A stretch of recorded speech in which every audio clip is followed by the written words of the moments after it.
Hi, it's week 14, and we're closing in on the end of the class, and it's been a pleasure working with all of you throughout this semester.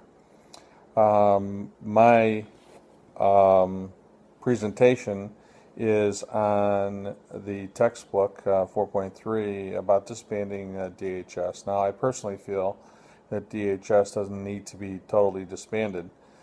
But what I do feel is that the entire operation has to be redone and thought about how to make it more efficient. Working for a hospital, I have to say that hospitals don't generally have enough money to take care of their emergency management needs. And so getting grants from the government for the support of those initiatives is very, very important. And we do an excellent job of interoperating over a 5-county regional area in northern Ohio. What I would like to do is look at and focus in on how the author has really made a great point. The first and foremost is that of span of control. You can't have 22 organizations that have diverse disciplines underneath one umbrella. Working within the hospital, we have exactly just that, and it takes a lot of effort to assure that the hospital is moving in a concerted direction to make sure everybody is safe, that everybody operates in the environment under a servant leader approach, which means that we don't dramatize and that we assure that we have good span of control. Having said that, it is unique that you have these different disciplines underneath one umbrella, and can you be efficient at all things? And so what you see in the healthcare is a consolidation effort going on to assure that we have good service, that we have enough volume in order to make sure that we're good at what we do. And Cleveland Clinic is reorganizing in such a way that we have what's called institutes, which means that all your efforts are focused in your discipline. And so the government can do the same thing under DHS.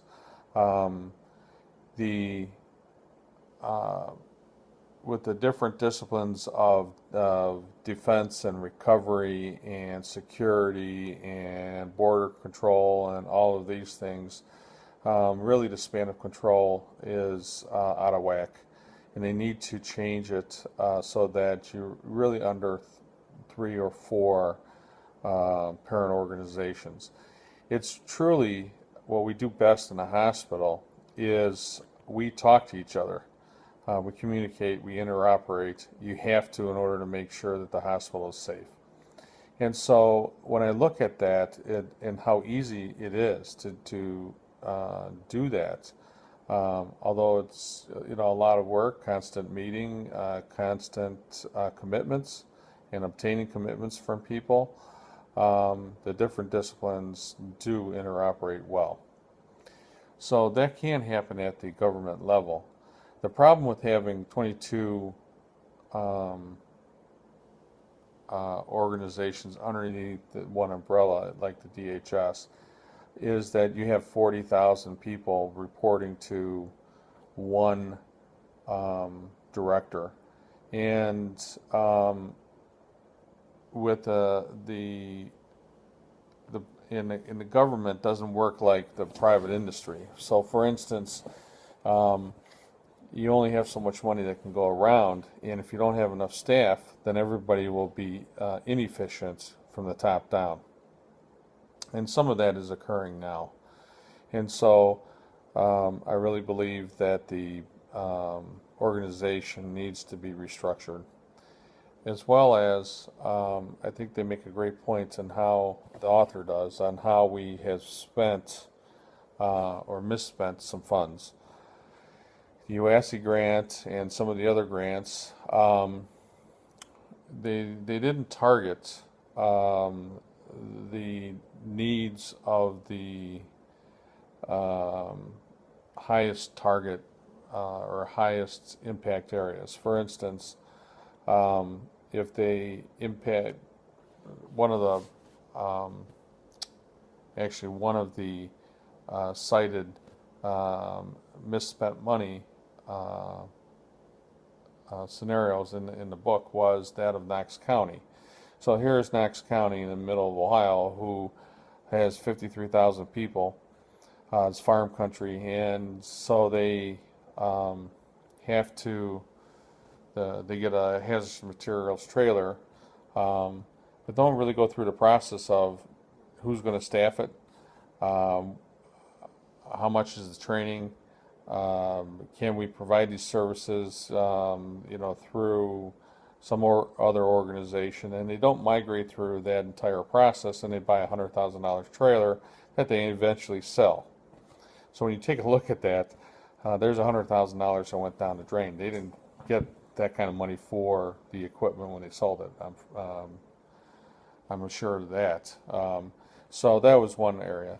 I think when they first started out, they also had too much of a broad brush approach, because there were so many things to fix, and so they decided give the money to the states and have them filter it down through. Well, a couple of things occurred.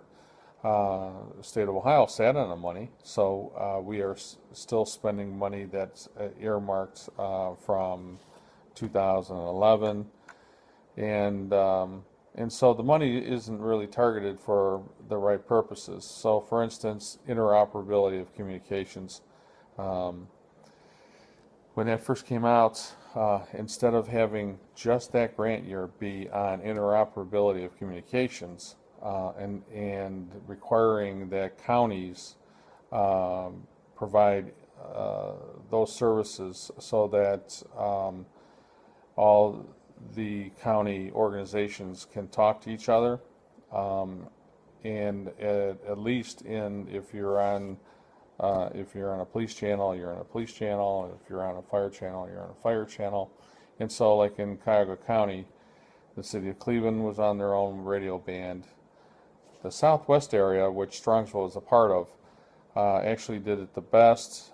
They had 8 cities that bought a Motorola system, and it was all truly interoperable, both police, fire, and service departments. I wish it was that way throughout the Cuyahoga County area. And so grant money wasn't misspent, but misallocated, in my opinion, over time, where the whole county should have been coordinated and interoperable on communications. Going forward, I think DHS needs to be restructured, reorganized. I find it very expensive that we're building a Pentagon-style building for DHS, and so I don't really have high hopes that we're going to be more efficient. I hope that we'll be more interoperable. Thank you.